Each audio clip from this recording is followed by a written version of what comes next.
ছোট সময়ে ২১-এর আবেগ ছিল মনে।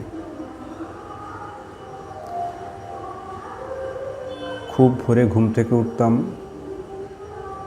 খালি পায়ে দাদাদের সঙ্গে দাদাদের হাত ধরে রাস্তায় বেরোতাম। দু মাইল হাঁটতাম। সবার গান গাইতো, আমিও গলা মেলাতাম। আমার ভাইয়ের রক্তে রাঙানো। তারপর যখন বড় হলাম তখন আর দাদার হাত ধরতে হলো না, আমার হাত ধরে কোনো ছোটরা রাস্তায় বেরোলো। এক পরম্পরা যেন। শিশির ভেজা ঘাসের উপর দিয়ে সকালে হেঁটে যাওয়া, ফিরে আসা, গলায় গান। কিছু মানুষ নাকি ওই দিনে মারা গিয়েছিল ভাষার জন্য। তাদের চিনি না, জানি না, কিন্তু তার একটা আবেগ পুঁতে গেছিল, রুয়ে গেছিল। সেই আবেগের গাছে আমরা চড়েছি। তারপর এক সময় দেশ ছেড়ে এলাম। দেশ বলতে জন্মস্থান। বাংলাতেই আছি, কিন্তু খণ্ডিত বাংলায়। ছিলাম পূবে, এলাম পশ্চিমে।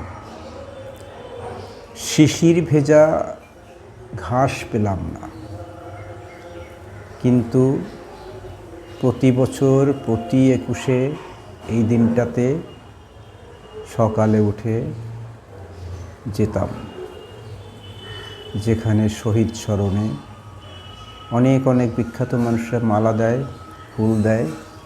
সেখানে তাদের দেখতাম, ফুল দিতাম, তাদের কথা শুনতাম।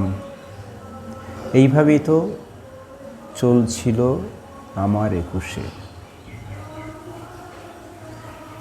সেই ২১-এ আজ এবছর আমি যাইনি। মনটা কেন যেন ভালো নেই, জানেন, ভালো নেই। সেই ২১ এখন সবার কাছে আর উন্মাদনা জাগায় না। যে মানুষগুলো মারা গেছিল তাদের এখন ধর্ম দিয়ে দেখা হয় না। ধর্ম দিয়ে দেখলেও তো এটা হয়, তার ধর্মের লোকেরাই তাকে অন্য চোখে দেখে। তারা মনে করে এটা যেন মুসলিমদের কাজ নয়, এটা অন্য কোনো কাজ, যারা মুসলিম বিরোধী। তা না হলে এইভাবে নিজের ভাষার অধিকার যারা রক্ষা করতে প্রাণ দিয়েছে তাদের স্মৃতিস্তম্ভ ভেঙে দেওয়া যায়? রাষ্ট্র তাকে উৎসাহিত করে। রাষ্ট্র নেতা সে যে উর্দুর বিরুদ্ধে লড়াই হয়েছিল সেই উর্দুর হয়ে সওয়াল করে, কারণ সেইটাই হচ্ছে সত্যিকারের মনের ভাষা, প্রাণের ভাষা, ধর্মের ভাষা। বাংলায় সেখানে স্থান নেই, অন্য কোনো ভাষারও স্থান নেই। পৃথিবী জুড়ে একটাই ভাষা, উর্দু, কারণ সেই উর্দুতে তাদের পয়গম্বর কথা বলতেন। বাংলার বাঙালিত্ব আর নেই। ভাষার জন্য প্রাণ দিয়েছে রফিক এবং তার বন্ধুরা। বাংলাদেশ স্বাধীনতার জন্য কারা প্রাণ দিয়েছে? রফিকের বন্ধুরা, পরবর্তী বন্ধুরা।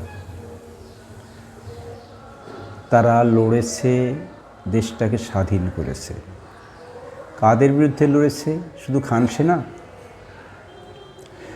নিজে জানিয়ে শুধু খান সেনার জন্য নয়। আচ্ছা বলুন, ৭১-এর যুদ্ধে এদেশে ভারতবর্ষে যে উদ্বাস্তু স্রোত এলো, যে লক্ষ কোটির কাছে মানুষ এলো, তারা কারা? তারা অন্য ধর্মের মানুষ, মুসলিম নয়। যুদ্ধ হলো, কিন্তু মুসলিমরা দেশ ছাড়লো না। দেশ ছাড়লো অন্যান্য যে সম্প্রদায় আছে তারা, যে ধর্মের মানুষ আছে তারা। তাহলে মুক্তিযুদ্ধটা কি করছিল? সেই অন্য ধর্মের মানুষ, মুসলিম করেনি। যারা করেছিল তারা বাঙালি ছিল, তারা মুসলিম ছিল না। তাদের পরিচয় ছিল তারা বাঙালি। আর এই বাঙালিদের শুধু স্বাধীনতার সময় প্রাণ দিতে হয়নি, মায়েদের বোনেদের ইজ্জত দিতে হয়নি, তারপরেও দিতে হয়েছে। তারপরে ৭১-এ, পরে ৭৫ বঙ্গবন্ধু মারা গেলেন, আক্রমণ এলো সেই সংখ্যালঘুদের উপর। কিন্তু সেইখান থেকে ঘুরে দাঁড়ালো কি সংখ্যালঘুরা? মোটেই না। সেইখান থেকে যারা ঘুরে দাঁড়ালো তারা সেই স্বাধীনতা সংগ্রামে উত্তরসূরি।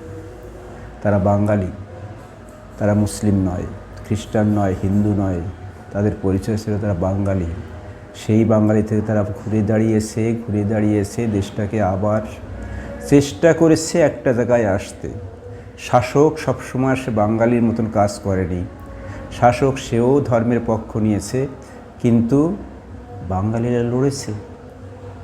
যুক্তিবাদী বুদ্ধিজীবী বাঙালিরা কখনোই আত্মসমর্পণ করেনি। আজ যখন আরেকটা বিপ্লব হলো, মিথ্যের আশ্রয় নিয়ে কোটা বিরোধী আন্দোলন করতে গিয়ে শাসক পাল্টে গেল, তখন শাসক পাল্টালো না, পাল্টে দেওয়া হলো দেশটাকে। সেই বাঙালিত্বের শিকড়ে আঘাত করতে শুরু করলো। কিন্তু তাতে কি বাঙালি মরবে? না। আমার দৃঢ় বিশ্বাস সে বাঙালিরা আছে, বাংলাদেশেই আছে। তারা হিন্দু হিসেবে নেই, তারা মুসলিম বা বৌদ্ধ বা খ্রিস্টান হিসেবে নেই, তারা বাঙালি হিসেবে আছে।